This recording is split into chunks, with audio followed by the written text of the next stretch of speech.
Kyle, hello. It's so great to meet you. How are you doing today? Good. I'm doing really well today. Great. I love the sign in the background, Choose Joy. Yeah, totally. My sister-in-law made that some time ago, and I think I don't know if it was hers or my wife's, but I stole it and I put it in my office. So Yeah. it's Oh, you fun gotta have to have those positive affirmations around you, just Yeah. little reminders. Yeah. Well, what's funny is when I practice a presentation of some sort, I stand in here, and then I have my monitors that are the opposite direction of that sign, and then I'm using my clicker, but I'm looking at the Choose Joy sign the whole time I'm practicing the presentation. It's my audience, so I guess it's really getting embedded into my head, whether I want it to be or not. It's getting Right. in there. Hey, whatever works, It's Exactly. life is always throwing us challenges and curveballs, and we need all the extra support that we can get. All right, so I love sharing people's stories, and I was reading about you, and it sounds like a really great story. So how did you get to where you are today? Because I see you left corporate America behind to start up your coaching practice. So tell the audience all about that. Yeah, so leaving corporate America was in the middle of the story, so I'm gonna jump backward even farther for a moment here. Perfect.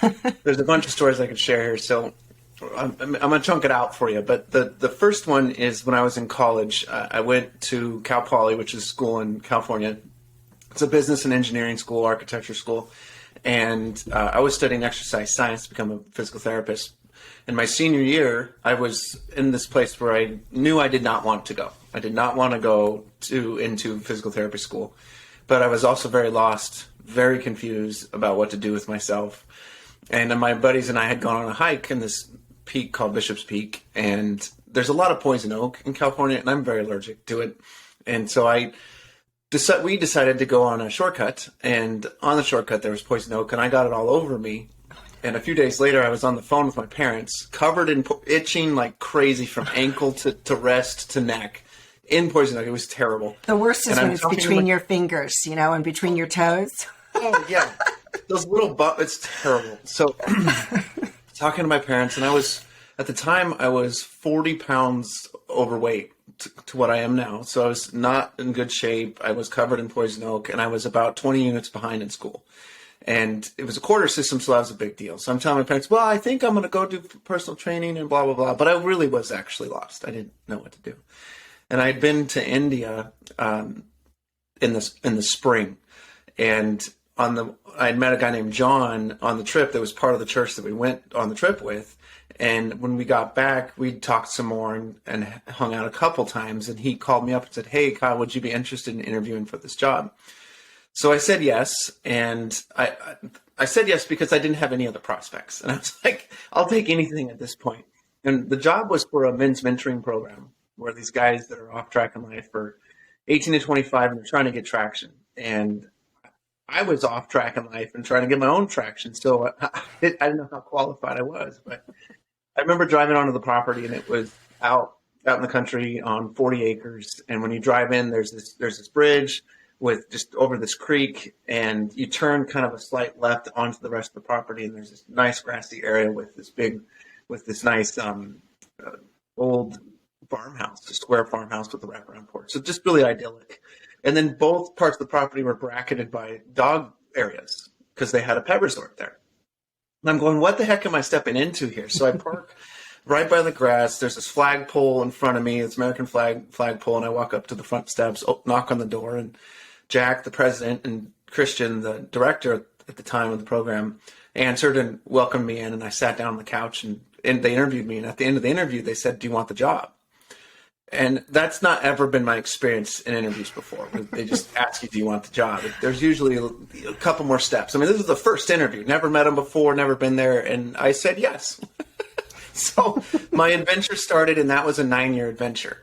So I got to coach young men for those 9 years, and there's a lot of other details to it. But that was the very beginning of my adventure towards where I am now. Now, did that help you make some sense of the direction that you wanted to take your own life in? Yeah, 100%. What we did there is we helped the guys create what we called a life map. And it was helping them answer 3 questions. And I think if you can answer these questions to kind of run off of your happiness solved, I believe it's a big component of it. And they're very basic questions, but it's where am I? Understanding where we are, getting present, and answering where we are in 7 key areas of life. Where do I want to go in those key areas of life? And then making a plan of how the heck to get there. Because there's one thing to say where I want to go, and that brings your hope up, which is beautiful. But until you put, boots to the plan or specifics to the plan, you're not going to be able to act on it. So the guys had to create a life map in order to leave. And that was just embedded into me. And now this is kind of the work that I'm doing with my clients in a way with their businesses. Right. So that was huge for me to get that life map built in for me. Yeah, I can imagine. Now, why were these young men there? Was it a requirement, or was it a volunteer program? Like, I've just never heard of anything like that. And I think it's incredible, only because I have a son that's 21 and in college, and he's kind of a little, that's normal. It's not unusual to be at that age, and not many people really know what they want to do for the rest of their life at that age. Correct, totally. And I sure as heck didn't. Now I do, but I didn't then. The guys were 18 and 25, and they chose to be there. Okay. Often the background was some sort of drug or alcohol history, or they'd been abused, unfortunately. Lots of broken homes, but not just divorce, more very, very broken and rough family dynamics happening. And so they weren't very stable as young men, and they needed guidance, they needed mentorship, they needed someone to love them and hug them and then kick them in the butt when they needed it. Aww. And so that was what we did, but we worked them hard because they lived on the facility for 6 months and sometimes longer, and they had to follow the steps, follow the process of creating that map, and they had to work in the pet resorts. They learned how to take care of a live animal, multiple live animals, and the livelihood of the program was on their shoulders along with some other employees. And so they learned responsibilities that way. We taught them how to cook. We taught them how to grocery shop. All those things were a part of the program. And that was this huge crucible for me of leadership training and getting a new perspective on life. That I had it very fortunate. I didn't have that. Fortunately, I didn't have the drug and alcohol history or the abuse. And for those that have, that's really difficult. But for me, I was able to empathize with them because I really understood where they were coming from, because we had so many personal and purposeful conversations. And I think that, again, back to the happiness piece, that is huge. Those accountability, those one-to-one deep conversations with other people, I believe is a key to creating that happiness, to unlocking that joy in our lives. And they got that. And some of them left because it was kind of intense and it was scary, but some of them also graduated, finished, got married, have a stable family, have great jobs, etc. So it was a wonderful experience, and it definitely was the beginning of my journey to where I am now. Well, that sounds like incredible experience. And I mean, what an honor to have that experience, really, because it sounds like you were able to really make an impact on some young men's lives, and just having that person to get it off of your chest, when you're just sharing. And with somebody that you can confide in, like that right there is probably a huge thing for these boys and young men. Right. And one thing that I created when we were there is something I call the 10-minute Tuesdays. And it was where I met with each student for 10 minutes in a bedroom. There's a bedroom with a futon, it's a futon, bunk bed. And we would sit on the futon next to each other, and across from us was the door to the closet, and then to my right was the door to the room. And the first time I ever did it with one of the students, he was basically mute. He just didn't say nothing in the program. He was super quiet and really hard to connect with. And the first time I did it, I said, "Hey, how's it going?" And then we sat there for 10 minutes in silence. The second time we did it, I said, "Hey, how's it going?" He didn't say anything. And then I asked him again, and then we sat there for another 9.5 minutes in silence. But the third time we came in and I said, "Hey, how's it going?" And then after a minute or whatever of time, he spoke up. And that was the breaking point for him and the breaking point for the relationship. And it was huge, because he actually broke a window over my head at one point. So those are the dynamics of our relationship. Wow. From that to now, the last time I saw him, this was a long time ago that I saw him, but when I saw him the last time, he said, "Kyle," and he ran up to me and gave me a hug. And this kid wouldn't even touch me, or anybody else for that matter, before. And it was that dedication to giving somebody that purposeful attention and being patient with them and waiting for them to respond. And even when he didn't respond, still trusting that, okay, there's something here. I just got to wait for it. And it happened. Wow. And so now I recommend that for my clients is spend 10 minutes with each of your employees and just ask a simple question. And they're going to, obviously the employees are going to talk, but shut your freaking mouth and listen. Right. And you'll learn so much about this person. Whether it's personal or not, it doesn't really matter. It's they're going to feel cared for, and it will make them happier for sure. Yeah. I mean, just listening. Yes, instead 100%. of having that diarrhea of the mouth where people just want to hear themselves talk and just listen. Yeah.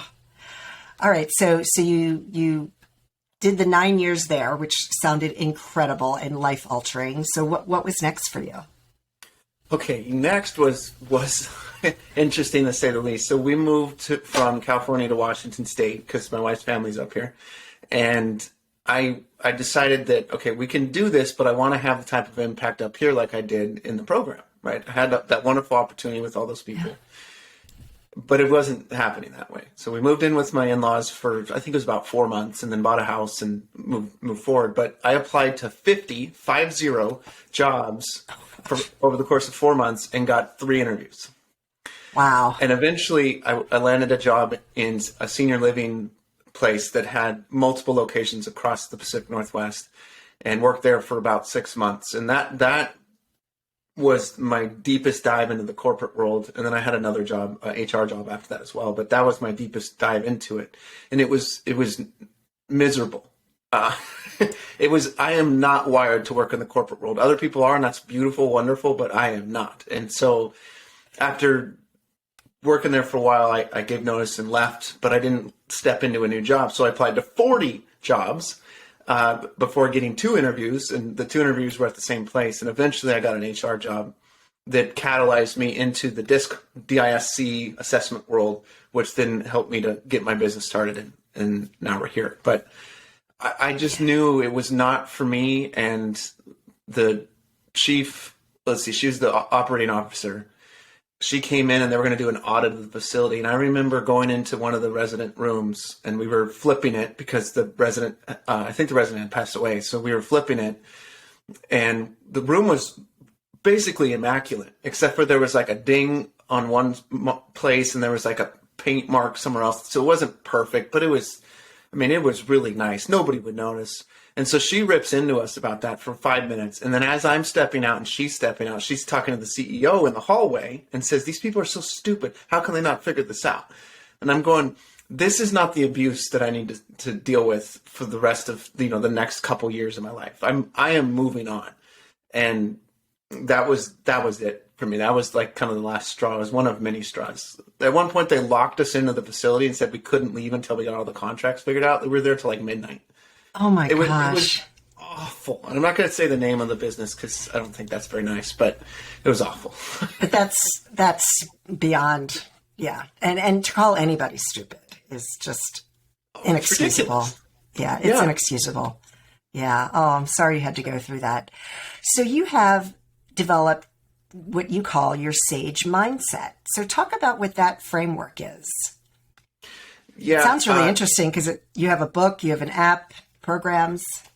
Yeah, Sage came out of this desire to have my own thing, my own tool, my own process that I could use and do whatever the heck I wanted with. DISC is a tool that I love and I use, but it's not mine, so I can't do what I want with it. And after a couple months into the business, I'd spent a lot of time thinking about what's a leadership acronym that I could use that would represent how I see leadership and based on research I've done, et cetera.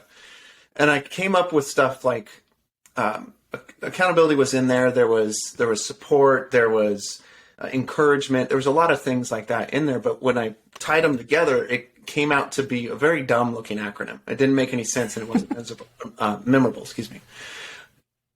One night I woke up at 3 a.m. and I heard a voice tell me self-awareness, and everything came together at that moment. And I went, oh my gosh, that's it. So I jumped out of bed, ran into the kitchen just in my boxers. And for the next 4 hours from 3 until 7 in the morning, I just sat at the kitchen table shivering as I wrote out and typed out anything and everything that came to mind as it related to the SAGE acronym. And what it boiled down to for me was the S is that self-awareness piece. A is the accountability, G is growth, and E is empowerment, which is all of those are specific mindsets. And I talk about it like a leadership house, where self-awareness is the foundation to your leadership. Without self-awareness, you can't build any sort of quality structure on top of or you can't have any sort of quality structure of leadership in your life or your business. And then accountability is the nails and the hammer of leadership. If you have accountability, then your structure actually stays together. The way you lead, you keep accountability in your business and the people around you. Growth is the walls and the roof. So sometimes in leadership, we need to remodel and adjust. And then other times we get to actually put an addition on because our leadership grows and there's more opportunity. And then finally, empowerment's the windows and doors. So this is the ability for those that you're leading to be, yes, empowered, but they also look out those windows and doors and go, wait, there's an opportunity for me that I want to pursue. And the sage leader has an abundant mindset and says, yeah, go for it. I'm so glad I've been able to help you to get to this point. And they send them off. But meanwhile, as that door opens, somebody else has been watching through the windows and said, cool, I'm going to step in under this leadership and be a part of this person's leadership and what they're doing. So that's the simple explanation of SAGE. Love it. I love it. That's really great. I wrote it down just because I use certain things when I give a title to the program. So I love that, or to this interview. So you have an accompanying book and an app. So talk about those. What are those? Are those tools that your clients can use? Yes. So they're both about 2-3 months away from being done. But okay. They're fully in development. The app's to the editor, or the app's. I asked the guy today to be done by March 25th. That's what I said to him. Like, dude, you need to finish. And then the book should be published by June, I think is the time frame. But nice. The purpose of the app is, are you a sports lady at all? Oh, yes. I'm actually a retired U.S. national and international figure skating coach. Oh, okay. So in figure skating, there's the scores. Right. And you probably watched the Olympics this year. Mm-hmm. And what was interesting is how they showed the technical score as the athletes were performing. And you could see the score increase. And then you saw who was in first. Right. And we knew how close they were to potentially getting to that place. Right. Well, that's your scoreboard. That's your scorecard. You know what's going on instantly with how they're performing. And if you can see that personally as you're performing, it's easy to make an adjustment. Like if you're down by 5 at the end of a basketball game, it's easy to make an adjustment and go, okay, we need to make a couple shots to win this game. Right. But in our personal development, we don't have scorecards like that. We don't have a scoreboard to look at. We don't know really how we're performing, nor do we really know what to measure.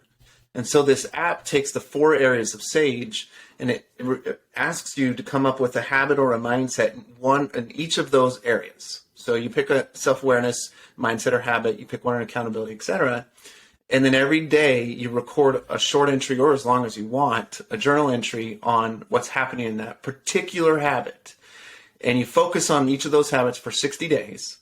But while you do that, you're shifting mindsets because you're paying attention every single day and you're scoring yourself. So now you have a scorecard for how you're improving. And if you score an average of about a 4.1, you improve 1% every single day. But not only is the habit happening, the mindset shift is happening too, because it's gamified for yourself personally, because you want to do better, but you're honest with yourself. So you're not going to score yourself a 5 just to show that you're improving. And it forces you to get better. And then meanwhile, there's a bunch of other people in the community that are participating, and they are also scoring. They're typing in a bunch of words, and people get on the leaderboards based on the words, the day streaks, those types of things. And so it gamifies it. So that's the app setup, because I love having stats on my clients, on my business, and on myself. I think it's super valuable. Oh, yeah, for sure. That sounds incredible. Congratulations on that. That's really, really amazing. So will that be available on both iPhone and Android? Yep. Nice. Yeah, That I wish it was really now. exciting. It should have been now, but the development's been a little bit slower than desired. But hey, life goes on. you know what? It'll come out when it's perfect timing and when it's Yep. meant to be. So Yep, that's exactly. really exciting. And now is your book, that's something, is this, what is your book called? And you said it'll be released in June. So Yeah, what so is that about? the book's called The Sage Leader, and the book is about helping small business owners create, implement, develop the mindsets and habits that they need to have a successful business and ultimately to become the leaders they're meant to be. Because the work that I do with my clients is, yes, it's strategies, yes, it's tactics, and yes, it's mindsets, but ultimately the work I want to do with them is transformational work. And that work is helping people become the leaders they're meant to be. And the book is all about the specific set of habits and mindsets within each of those 4 areas of SAGE that great business owners, great leaders deploy and use, and helping them to practically apply them, but also philosophically see the reasoning behind why these are valuable and powerful to use. That sounds incredible. I mean, leadership is such an important topic that so many people need work on, Yes. fortunately and, unfortunately, both. Yeah, so that's really great. So what else would you like to share with the audience today that you haven't talked about thus far? Yeah, I think I wrote down some notes just to think about your topic, which is the happiness. And I was thinking about what are the reasons why people aren't happy. And there's a billion, right? There's a billion, Yes. but I think there's a few that are thematic. And one of them I think is worry. And when I was working at that pet resort, I remember I had the pooper scooper in my hands, and I was standing in what we called an airlock, which was basically just a double gated area, so that if you accidentally let a dog out, it would just get to another gate and couldn't escape. So I'm standing in that quote airlock, and I'm watching the dogs play, and I get this thought: worry is about time. I'm like, okay. There's a verse in scripture that says, "Who of you by worrying about the day who of you by worrying about your life can add an extra hour to your life?" Right. And I that came to mind, and I thought, wait a second, worry is only about time. And then I thought about it some more, and I realized that when we worry about things, it's usually about something that we either want to slow down because we don't want it to come yet, whether that's something really scary like someone's disease, it's super unfortunate, but we can't change time on that matter. Or it's something we want to stop because we just don't want to go do the public speaking engagement. Or it's something we want to hurry up because we're impatient to receive whatever it is or get to go do that vacation or something like that. And no matter what, we can't control that. Time just keeps ticking on. We get 86,400 seconds a day. And it just keeps on ticking on no matter what. So when I recognize that time is the center of all that, and I can't control time, my ability to worry significantly shrunk. It just faded so much because I realized it was out of my control. I really can't do anything about time. So let me relax and let it go. And I think that when we do this, it's a lot easier to be happy because you're more present. You're in the moment instead of the past or the future. And we're humans. We're in the present. We don't have that superpower yet. Right. I always say, if you can control it, then don't worry about it because you have control over it. If you can't control it, then don't worry about it because you have no control over it. Yep. There's some crazy statistics that what we worry about, only 7%, I think is the number, or 8%, something like that, we can actually control. So 92% of the time, 9 out of 10 times, what we're worrying about is there's no reason to. Now, it's easy to say that, and when you're in the moment, it's a lot harder to deal with it, but it's a mindset. If I start to think in terms of, let's have the mindset that these things I don't have very much control over, and I'll be okay with that. And then when the moment comes or the situation comes, it's a lot easier to remain content in it instead. Yeah. And it is really just being present in that moment and recognizing that you're having these thoughts and making that shift. Yep, totally. Yeah. And I think another component for me has been measuring things, measuring the activities that I'm doing, because I was just on a call with a client and he was sounded down. So it was a phone call rather than a Zoom call. And as soon as he answered, I was like, in my head, I went, he sounds kind of down. And so he gave me an update a little bit, and I said, "Hey, are you tired? Are you feeling down? What's going on?" And he said he was feeling tired, and he wasn't actually feeling down. He was just feeling really tired. And then we dove into this conversation, and ultimately he was frustrated with the progress that he was making. So I think he was actually down. He just didn't admit it. But he was frustrated with the progress that he was making. And I asked him some questions, and after a few minutes of conversation, he realized that he'd actually made a lot of progress. And there was some really good stuff happening for him. And then his whole mood shifted, and he was in a much better place. And there were some actions that came out, so it was great. But the systemic issue for him is he's not measuring the progress. He's not tracking a few things. You don't need to track everything in your life, but a few things, whether it's when you get up in the morning or some specific goal you're trying to achieve, or maybe it has to do with your health or a relationship. For me, I've found, and for a lot of my clients, they've found that when you track these things, you're able to see progress. And when you see progress, you all of a sudden things shift in your head, and then you expect progress. And when you expect progress, then it's inevitable.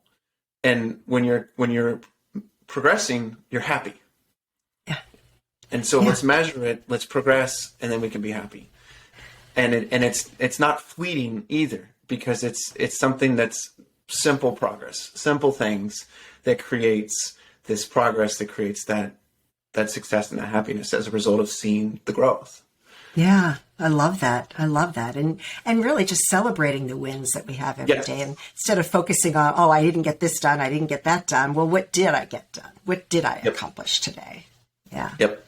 I have one client that has a sticker chart. She's in her 30s, and she created a sticker chart for herself for doing the dishes. Because this is one of the things that's really frustrating for her, and she doesn't finish them. And I'm like, well, what can you do to reward yourself? She's like, I'm going to make a sticker chart. And so she sent me a picture with 2 stickers already on it of her sticker chart, with just like you would for a kid. And she's got it for herself. But it makes her happy. And I'm like, awesome, go after it. Yeah, absolutely. I mean, whatever works. I love that. Yeah, why not have a sticker chart? It's not only just for kids. I love that. Yeah, 100%. Do you have secrets for you when it comes to ways that you keep yourself motivated and happy and moving forward? It's all my mindset. And, there are times when because I'm juggling a lot of different things in my life. And, I've got coaching clients, I've got, promoting my book. I'm a guest on other people's podcasts. I have my own podcast, there's just all sorts of things. And there's a saying that I like to look at, and we just moved. I'm actually living in temporary housing because we're building a place and it's not ready yet. So we're living in temporary housing. So it's packed away somewhere. I need to get that out. But it's a quote that says, there are people less qualified than you doing the things that you want to do only because they decided to believe in themselves. Mm-hmm. So I have to remind myself that. I'm no different than anybody else, I have to remind myself of that. But I mean, for me, I'm just a very happy person anyway. And I think it's because I've been through hell and back so many times in my life that when you've gone through so much like I have, things just don't seem like a big deal. Yeah. Because most of the time there's so many little things that are being thrown my way, and I'm like, oh, here we go again. And I may get upset momentarily, but then I'm able to shift. Shifting my perspective is kind of like my superpower, where I'm always able to shift. And I just, I had a call today with my ex-husband, and I was a little bit, wasn't the best call, but I was able to shift that. I'm like, you know what? It's all going to work out. I'm not going to let this get to me. So, yeah, the self-talk and the you have to, it's funny. Mindset is said in the wrong way, in my opinion. It should be, you're set your mind. Yes. Right. And there's a verse as well, but it says to take every thought captive. And then the rest of it's about obedience to God. But it's really taking your thoughts captive and choosing to capture them and do what you want with them. I'm sure you know this already, but did you read the book Crucial Conversations? It has a red cover to it. Does that book sound familiar to you? I'm not sure if I'm familiar with that one. Okay, it's all about conflict and Okay. conversations and what happens in them. And I remember this graphic in it, and it shows there's a inciting event, not Uh-huh. exciting, but inciting, Inciting, right? and then there's a reaction. But in between those two is a story. And it's the story that we tell ourselves. And that story Yep. can take half a second or a quarter of a second that we tell ourselves. But inciting event, the story we tell ourselves, and then our response or our action to it. And if we can set our minds in a place like you just did with your ex-husband, it totally shifts your action as a result. But we got to do that outside of the moment frequently enough that it becomes a habit, so that when the moment happens, it's a lot easier to Yes. choose joy, Yeah, choose the right exactly. motive, choose the right attitude. Yeah, because it really comes down to that choice. And I love the way you frame that out, the situation, the story, because so often we make up a story. Yes, we do. We make up Yep. stories about what we think happened or what we think is going to happen, and we make those stories up, and they're not real. So Yep. switch the story out. Make up a different story. Yeah. When I work with my clients doing the disc stuff and doing a breakdown of the profile, I talk about how we all see the world. We all see people through our own welded on glasses. We can't take them off. They're stuck. And as a result, we see people as we are, not as they are. And Right. so you need actually skills to be able to see people as they actually are in order to really interact and empathize with people in the way that they want to be empathized with. Yeah. But that takes time. That takes being present, back to that word. Otherwise, it's very difficult to be able to empathize with people and see them how they want to be seen. Yeah.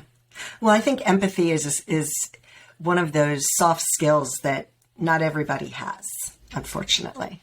I think I will believe this forever. I believe that as humans, we have that capability. It's just not everybody has that Yeah. within them. It's part of the EQ equation, right? Maybe you're stuck with your IQ, but your emotional intelligence, you can work on it and grow it, and which is great. That's for sure. Yeah, no, that's good. I like that.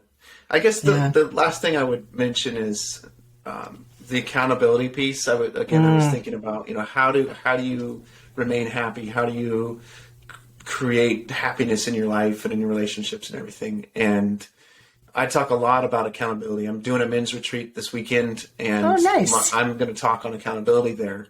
And the crux of it is that we need time with other people, but that time needs to be really purposeful and intentional. And I use another acronym that I call PASS, and I won't go into all the details of it, but it's passive, active, structures, and self, 4 different pieces of accountability.